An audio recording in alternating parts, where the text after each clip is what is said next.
Okay. I was mostly wired and fired up from the Washington football team beating the undefeated Steelers. Oh, oh man, that was awesome. Wow, that was the best. And what was so interesting about it was the whole time. So typically we don't after dinner we don't watch TV. Well, the game started at 5.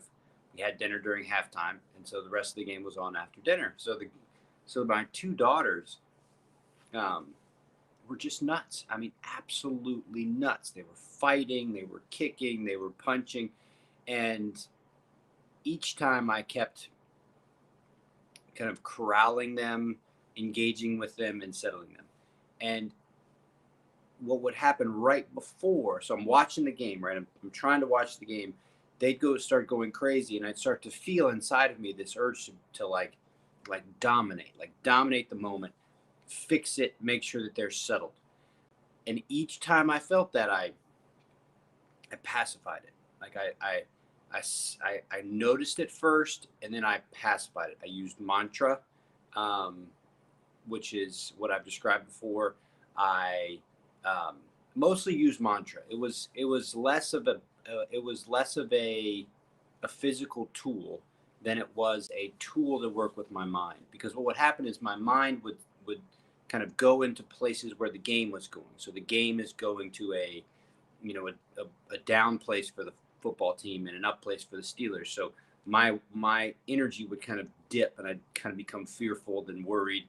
My kids would start going crazy, so there would be this feeling of fearful, worried, and wanting them to kind of calm down. And at first, I'd be aware of that feeling, and then second, I would try to harmonize with my children. And so it was giving them attention, setting up a blocking pattern in between the two of them. But that probably happened 20 times, and it was just it was a total mindfulness exercise. 100% mindfulness the whole time. There was no space for breathing practice. There was no space for physical exercise. There was no way to kind of separate myself from the moment other than be fully immersed in it and do what I could. And I relied almost exclusively on awareness and mantra, which leads me to today. So today is 106. It's the last page of this big. This is the book, right? So I think there's 15 pages. This is the second to last page of The Art of Peace.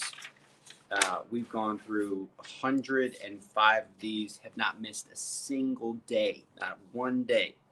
And so here's the sixth stanza. Rely on peace to activate your manifold. Manifold means many. To activate your many powers. Pacify your environment and create a beautiful world. So the powers that we have are impossible for us to conceive of. It's impossible for us to know the true extent of our impact. We just can't know that. That's only for God to know. What we can know is what is going on inside of us. Now, what's going on inside of us, knowing what's going on inside of us is one thing. But getting to the place where you can pacify your environment is another. The key thing to remember here, and then we'll get right into the training because I'm not going to be spending a whole lot of time explaining all this stuff. Uh, by the time you're at the end of The Art of Peace, if the story is still what you're attached to, just keep training. But anyway, what happens when you get underneath the armor is you start to notice how your reactions are. And when you notice how your reactions are, the chances of you getting ahead of your kind of explosions or your demands or your this has to be this way go up. And so what happens when you're able to do that is you're able to deploy some kind of training or some kind of help, because it's difficult to be inside of a complex environment. It's very difficult to stay kind of even keel in a complex environment. So if you can pacify yourself, okay, which is what I was describing when I was dealing with my children. If you can pacify yourself, so you move into the conflict, if you move into the conflict from a place of peace, then what happens when you move into that conflict from a place of peace is largely beyond you, but your grounding is a anchor for everything that's going to happen. So because you're moving in with peace, with a sense of stillness on the inside, a sense of emptiness on the inside, a sense of, I recognize what's going on with me, I recognize what's going on with them, but I'm not going to try to control it. I'm going to try to harmonize with it. That's when the actual powers show up. Like, it literally shows up. Like, you can, it's not something you can, here's what I need to have happen, and here's what's going to happen. That's not how it works. How it works is, here's what's happening, here's what's going on inside of me. Typically deployed training, for me it was mantra. It was coming into a kind of awareness of what was going on inside and taming my mind, keeping my mind occupied, as opposed to, oh man, here we go again. Here's this, here's that. Why are they doing this? Just stop it already. Just be this way. Just all that got cut. All that's armor. See, the problem with doing that with your kids and in general is they mimic you. So whatever you're bringing from the inside is what's going to show up around you. You can't get away from that. It's impossible to get away from that. So if you go in without the armor, right? This is you. You have, when you armor up, other people armor up. It just happens. It's a survival instinct. There's no getting around it.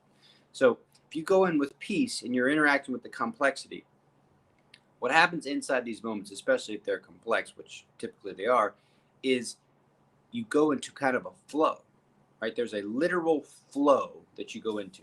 You have to give yourself permission to do it. You have to literally say inside the moment, I don't know how this is going to go.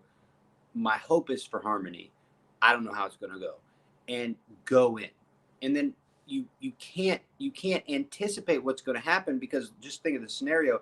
There's two kids. There's a 7-year-old and a 5-year-old.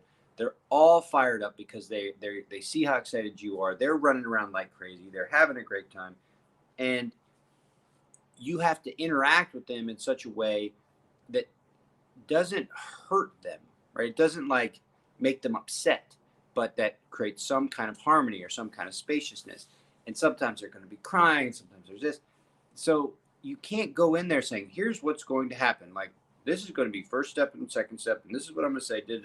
No, you have to essentially kind of dive into the fray with the peace within, and then watch how it transforms. And it happens like that every time. It's an awareness that you have. It's a recognition of what's going on. It's a disruption of what's going on. So the armor doesn't up. Okay, the armor stays down. You're armored down, and then you move in with peace. And that's what it means by the manifold powers. You have many powers just ingrained into you that are already there. They're typically usurped by our understandings of our story and what we want to have happen, as opposed to the intention of simply harmony. And this last piece is pacify your environment and create a beautiful world. So there's a religious undertone there. There's a spiritual undertone there, and we'll leave that to talk more about tomorrow. But there is a quality to us as human beings that is from the Creator, meaning that our powers to create and to grow and to foster new growth and all this other kind of stuff is a real thing. And it happens in our families, especially. It happens in our own selves. But we have power. We're not gods, but we have power. And that power shows up in ways that really can contribute to society and create harmony, and also in the opposite. And you can feel it. I mean, I was talking to Allegra yesterday about how she was getting so angry, and she was staying angry because she kind of liked it, right? There's an energy associated with what goes on inside of us. And so helping her by being empty for her anger, as opposed to matching her anger, which is what our lizard brain wants to do, is we see someone up armored, we go up armored right away. It's part of our survival instinct.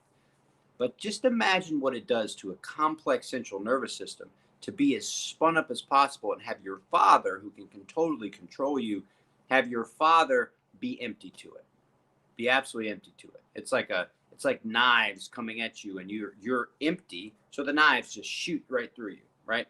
So my daughter, who's 7 years old, I can crush her, destroy her.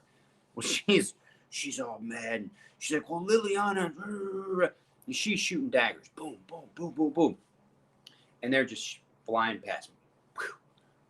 At one point, I shouldn't say I did use mantra. At one point, the two of them are literally sitting right here. I'm trying to watch a game. They're sitting right here. They're just fighting.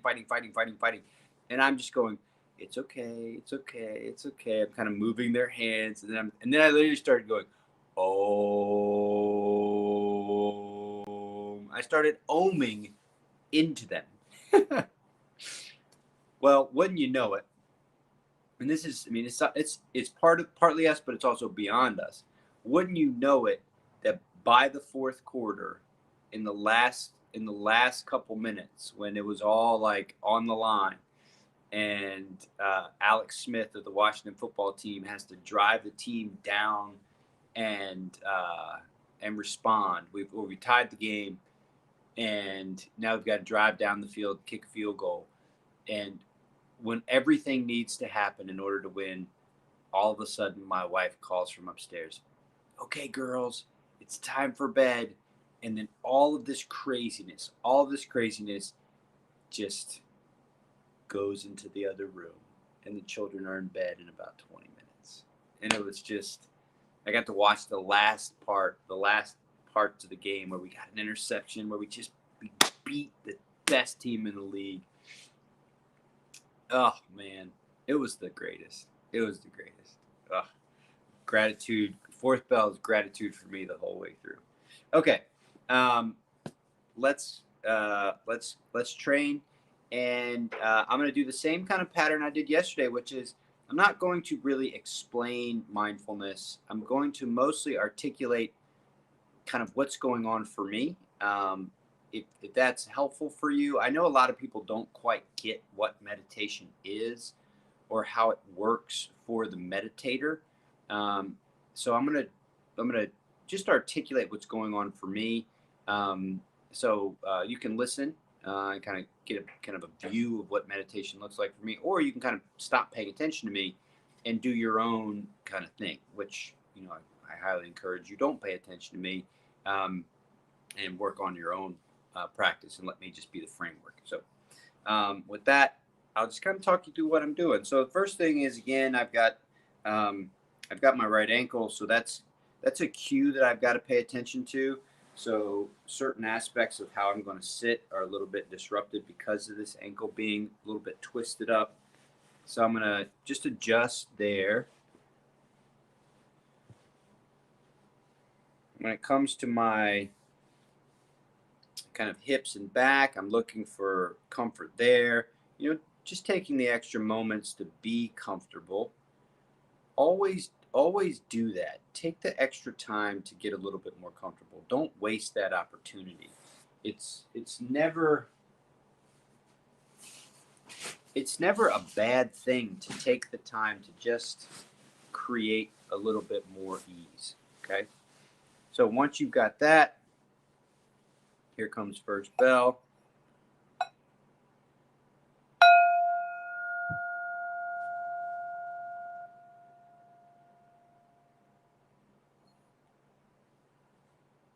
So what's showing up for me right away is I just put a pillow under my right ankle. The pillow's very cold. So you can feel the cold in my right ankle, right shin, going all the way up to my right knee. There's a hold in my core, touch. Sound of the space heater.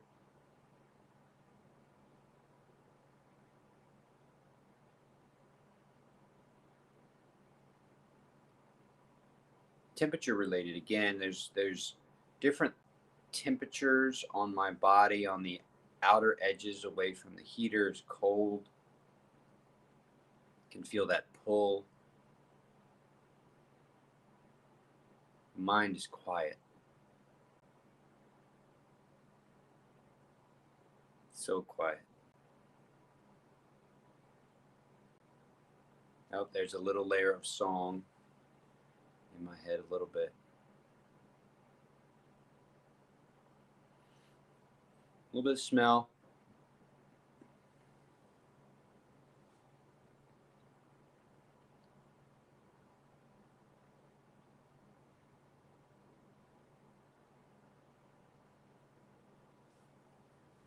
Put a second bell.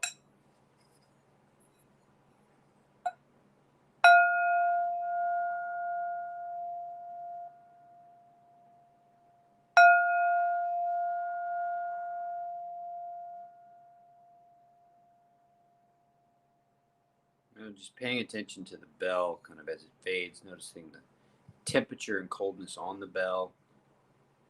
Now I get to my ground. So I've got a new ground by just the way I've counted from my right ankle. Less weight centered around my center line. There's some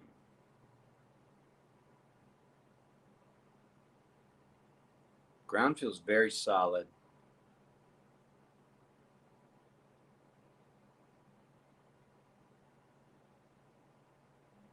That song in my head got a little bit louder. It's an anthem, so it's kind of big. So I'm going to shift away from that, go into pelvis. Holding my breath there, so let that out.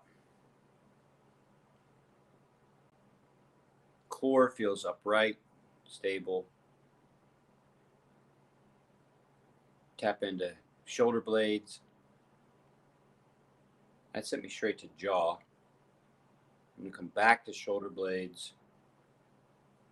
Heart space, there was a clench in the core, let that go. Kind of jumping up and down inside the torso here. There's some back and forth with pelvis, heart space, core. There's another hold in the core again. The core keeps kind of holding. Notice that, let it go.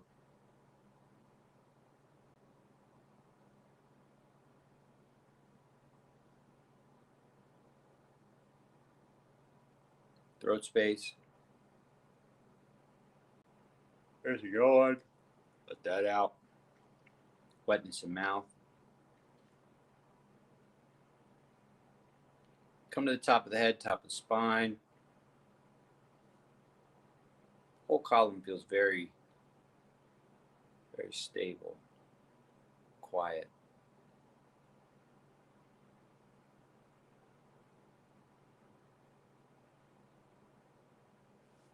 Go to third bell.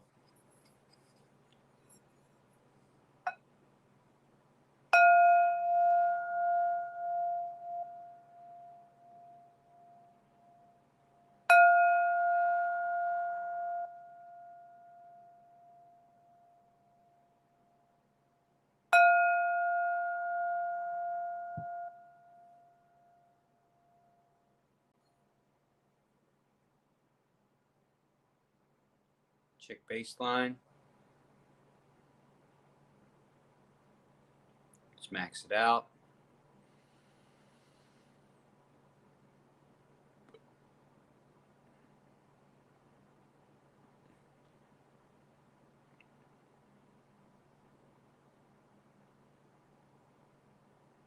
Just going to sit in stillness here.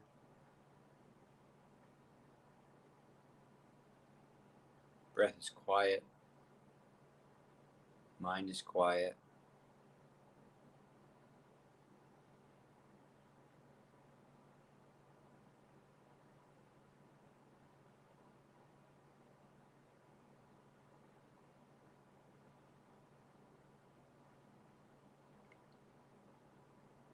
And kind of look around in my brain. There's no thoughts.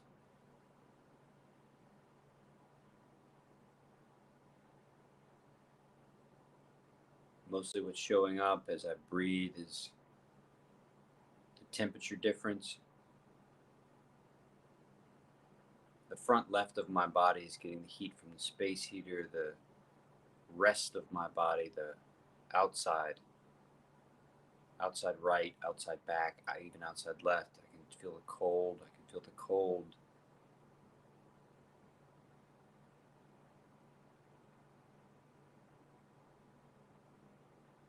It's still quiet on the inside. It's such a beautiful thing.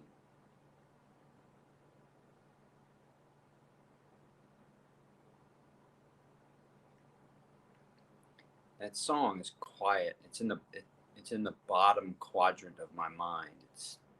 My mind is mostly empty.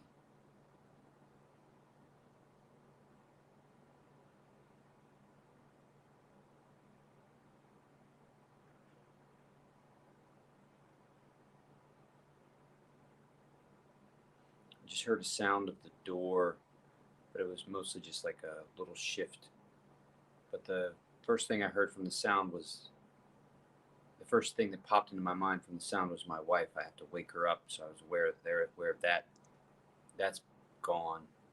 It was very fast. I mean, it happened so fast because I'm explaining what's going on is giving it so much time, but it happened in an instant.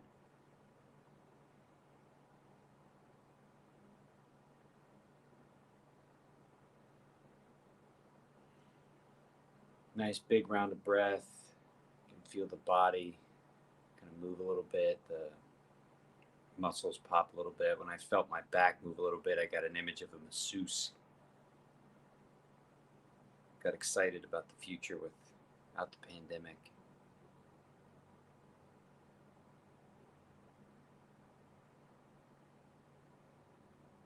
Just got a little insight to wrap it up. Switch to fourth bell, so I'm going to do that.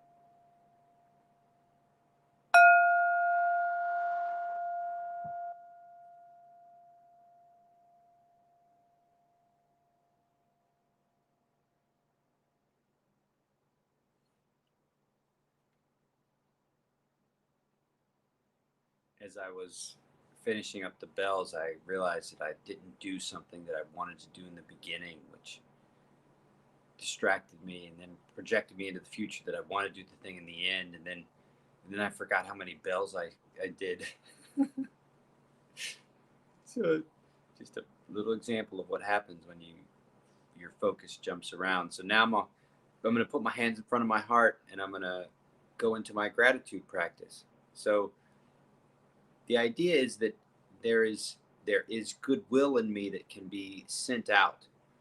And so I'm going to send it out in the form of gratitude. So the first thing is just gratitude for yesterday, gratitude for the football team, gratitude for the coach, gratitude for the players, gratitude for the TV networks that showed it, gratitude for YouTube that put it on the channel, gratitude for the time I got to watch it, gratitude for the gifts of my life that afforded me the opportunity to watch this game, gratitude for the coach again because of all of his work. He's the center, the soul, the spirit of the team. Thank you for that. Thank you for all the effort of the players. Thank you for the effort of the refs. Thank you for the simple fact that the NFL is playing this season. Thank you, thank you, thank you, thank you for that. That is just so great. And so I can, I kind of feel this kind of the momentum of the gratitude, and then I can kind of feel that there's there. I can feel it in my face. I can feel the smile. It's positive. So now I want to give that goodwill out, right? So I'm going to shift from gratitude to compassion. So compassion is straight to first responders and straight to people in the hospital. All the people that are in the hospital because of COVID, the fight that they're having inside themselves, the anger, the frustration, the kind of the unbelievableness of this virus, and how could it be me? How could it be me? Just that sense of frustration, deep sense of frustration, and watching this play out, and all the people that are playing a role in trying to save lives or trying to help people, passion for them, compassion for the people trying to figure out how to get the vaccines out, compassion for those last lives that are going to be lost, and kind of just the sadness of it all, like in a battle, in a war, the end of the war, the final lives being lost at the end of the war, and just how sad that is. And just reach out to the families in my mind. It's an invisible string that goes out from my heart to the world in whatever way I want to do it. So I send that out there. There's no longer the kind of the upward feeling of the gratitude. There's now this kind of like responsibility to share whatever is available from me to those that need it, and hope that they get it, and hope that it shows up in a way that maybe supports just an extra moment of goodness in their lives as they go through hard times. And so with that, kind of the energy it feels in my heart back to normal. There's just this kind of a settling back down. So I'm back in that space again. I'm going to be very intentional, and then I'm going to end on 2 breaths.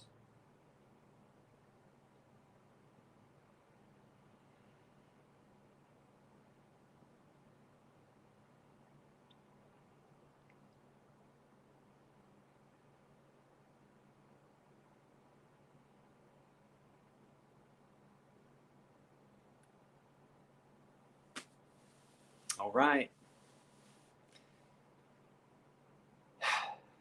That's how that's how it works, Like it's different for everybody. It's not the same for you. It's not the same, but the framework's about the same. The relationship to the inner world is about the same. And so I hope that kind of resonates. Right? This isn't we're at the end of the art of peace. We're not at the beginner part, right? So I'm putting the full stuff out there for you. So I hope it resonates. Thank you for sharing the practice with me. Thank you for watching. It's because of you. This is meaningful, right? If this was just an empty space, it wouldn't have the meaning. So thank you for being part of it. We are on the last page of the Art of Peace, which is we're at 107. And this is right on time, and it's right in line with everything going on. So I hope you tune in for tomorrow and check it out. Again, we're talking about spiritual stuff. This is the final piece of the Art of Peace. This is what all the stuff beforehand is leading up to, because that's really where the power is. Underneath the armor is where the power is. So hope to see you tomorrow. If you have any questions, always accessible through social media. But thanks, and I hope you have a great rest of your day.